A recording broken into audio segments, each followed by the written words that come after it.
Hello friends, welcome back to my channel Nipendo's Tutorial.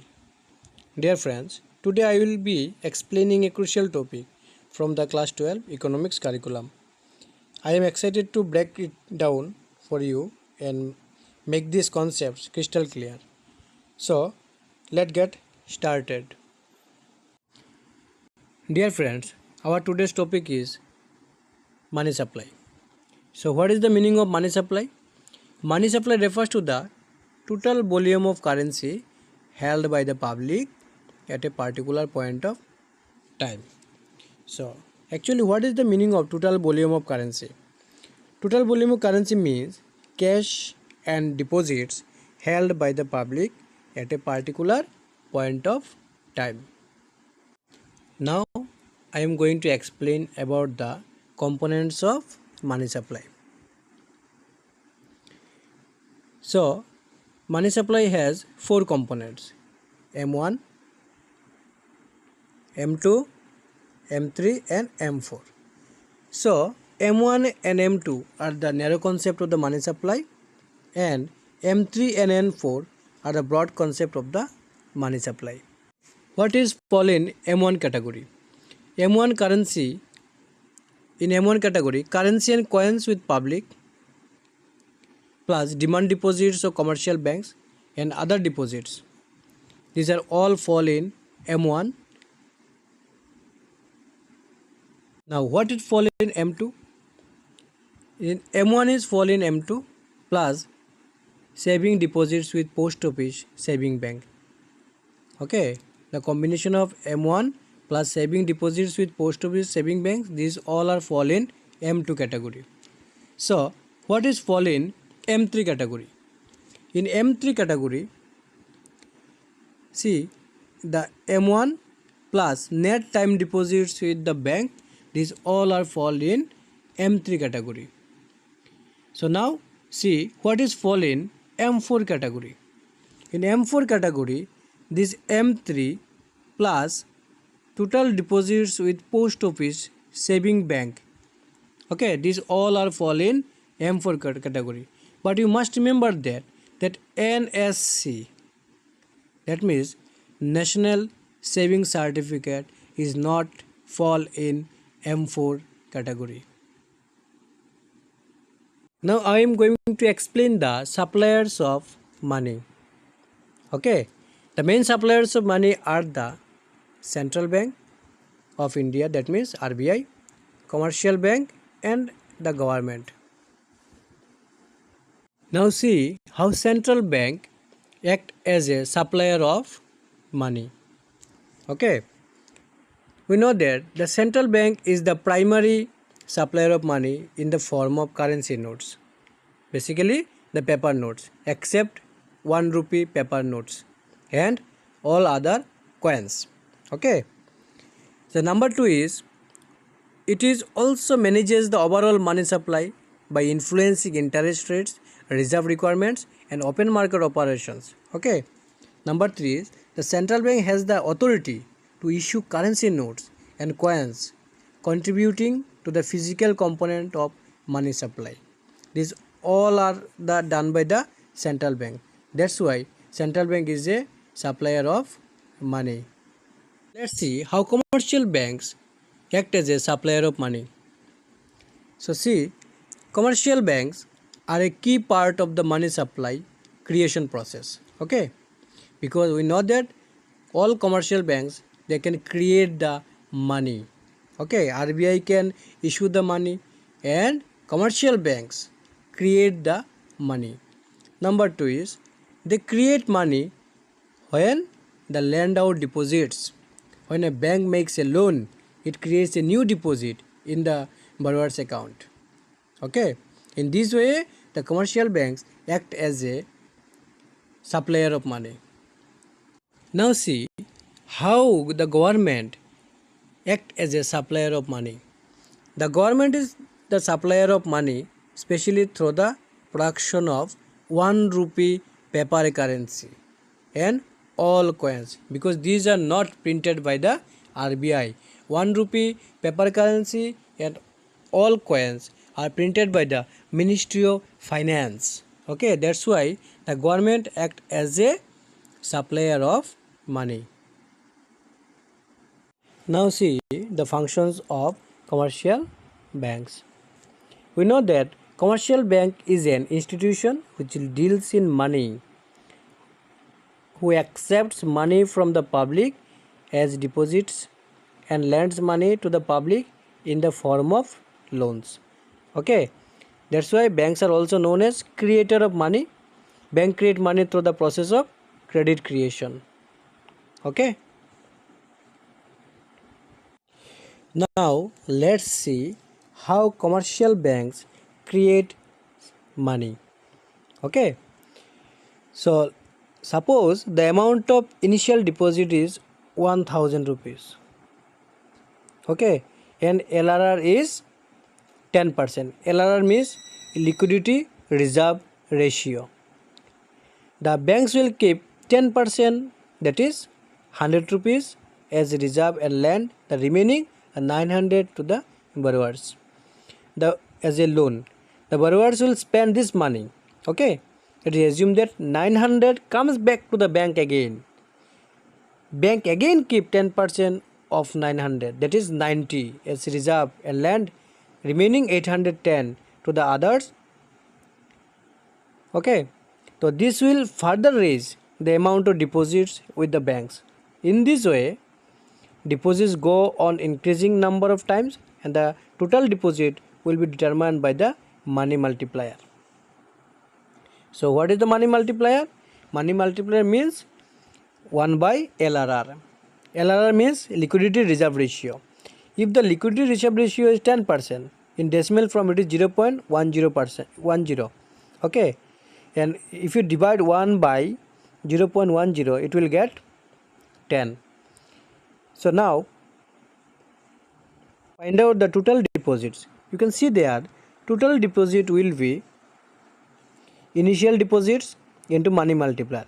What is the initial deposits? It will 1000 rupees. Okay, and money multiplier is 10.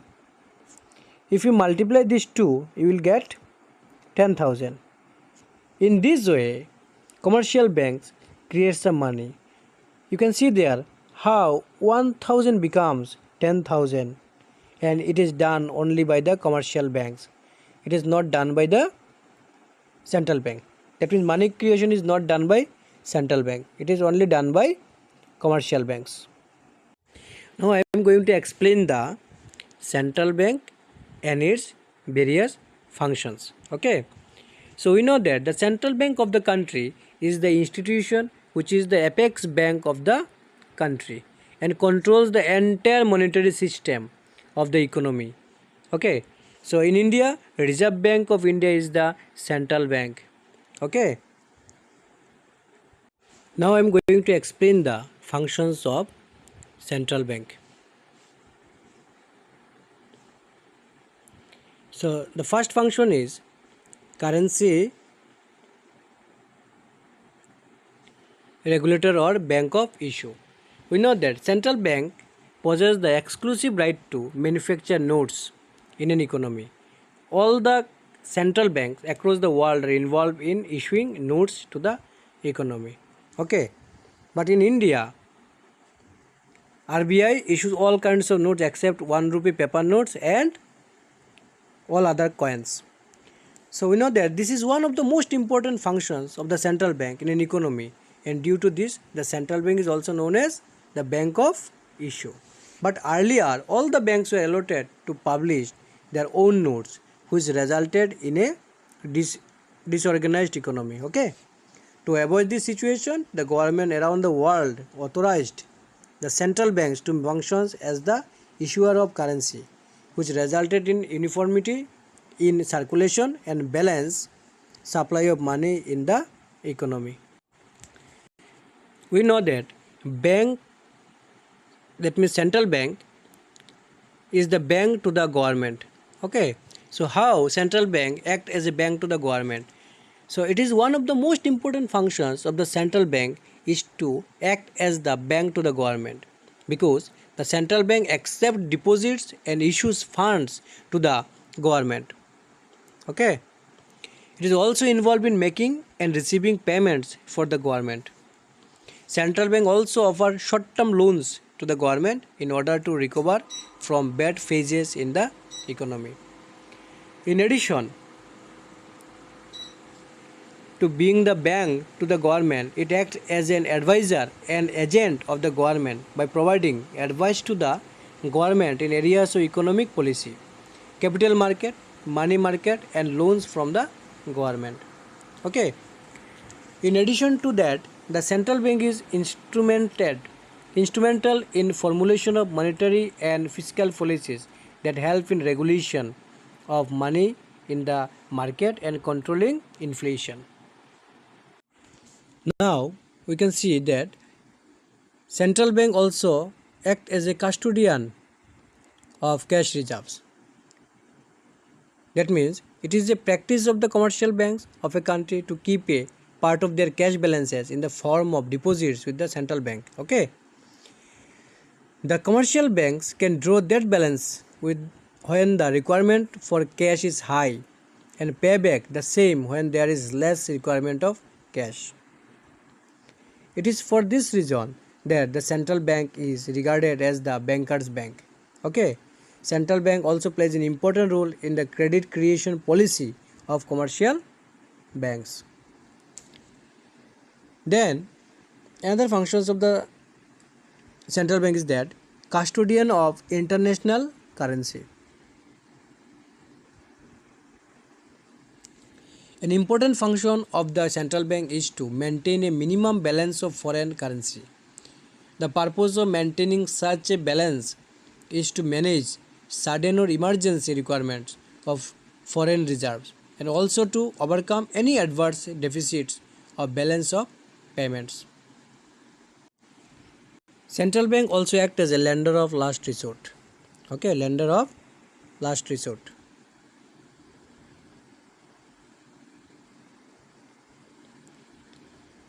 So the central bank act as a lender of the last resort by providing money to its member banks in times of cash crunch. Okay, when the cash is needed for the commercial banks. At that time, central bank act as a lender of last resort. It performs this function by providing loans against securities, treasury bills, and also by rediscounting bills. Okay. So this is regarded as one of the most crucial functions of the central bank, wherein it helps in protecting the financial structure of the economy from collapsing. In this way, central bank act as a lender of last resort for commercial banks. Central bank also act as a clearing house for transfer and settlement. Central bank acts as a clearing house of the commercial banks and helps in settling of mutual indebtedness of the commercial banks. In a clearing house, the representatives of different banks meet and settle the interbank payments. In this way, the central bank acts as a clearing house for transfer and settlement. Central bank also acts as a controller of credit. Okay. So we know that central bank also function as the controller of the credit in the economy. It happens that commercial banks create a lot of credit in the economy that increases the inflation. Okay. In this way, in only for this case, okay, the RBI or central bank act as a controller of the credit. The central bank controls the way credit creation by commercial banks is done by engaging in open market operations or bringing about a change in the CRR. CRR means cash reserve ratio, to control the process of credit creation by commercial banks. Okay. And last function, there is lots of functions, but the most important and last important function is protecting depositors' interests. Okay. So central bank also needs to keep an eye on the functioning of the commercial banks in order to protect the interests of depositors. Clear? So these are the basic and most important functions of the central bank.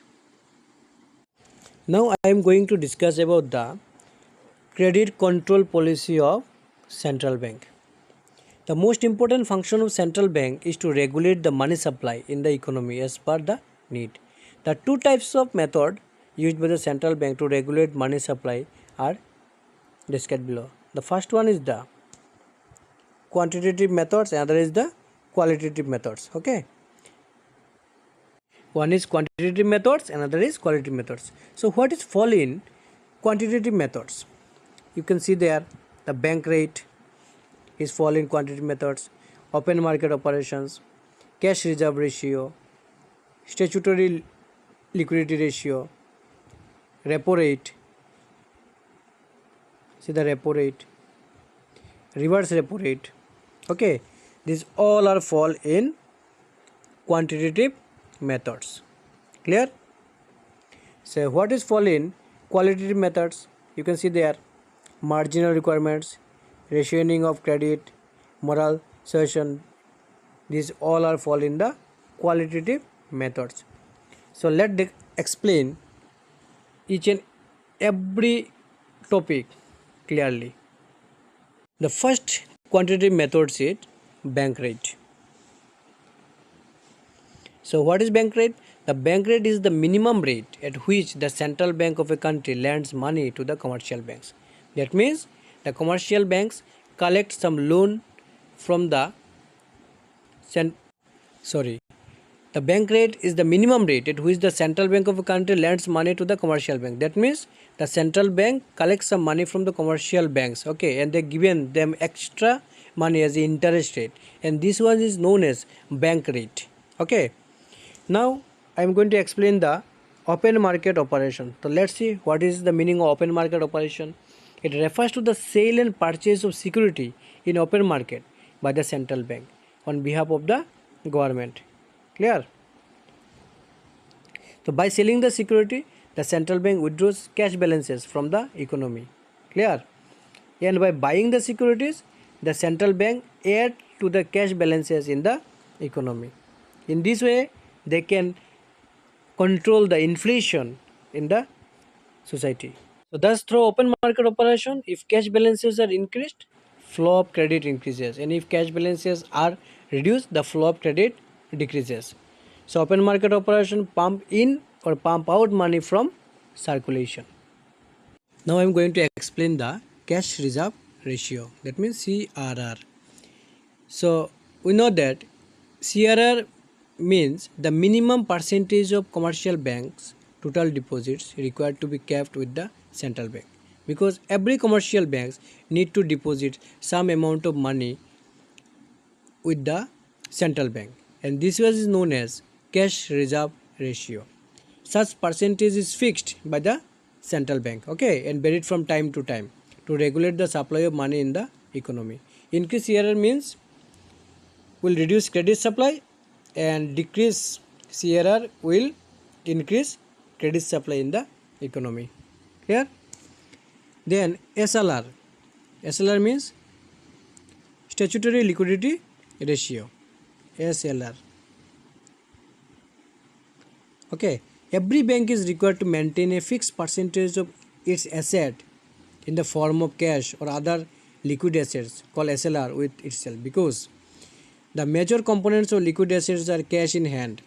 The SLR rate is also fixed by the central bank and is varied from time to time, because every commercial bank needs to keep some money with them, because they need to pay it when demand deposit come by the public.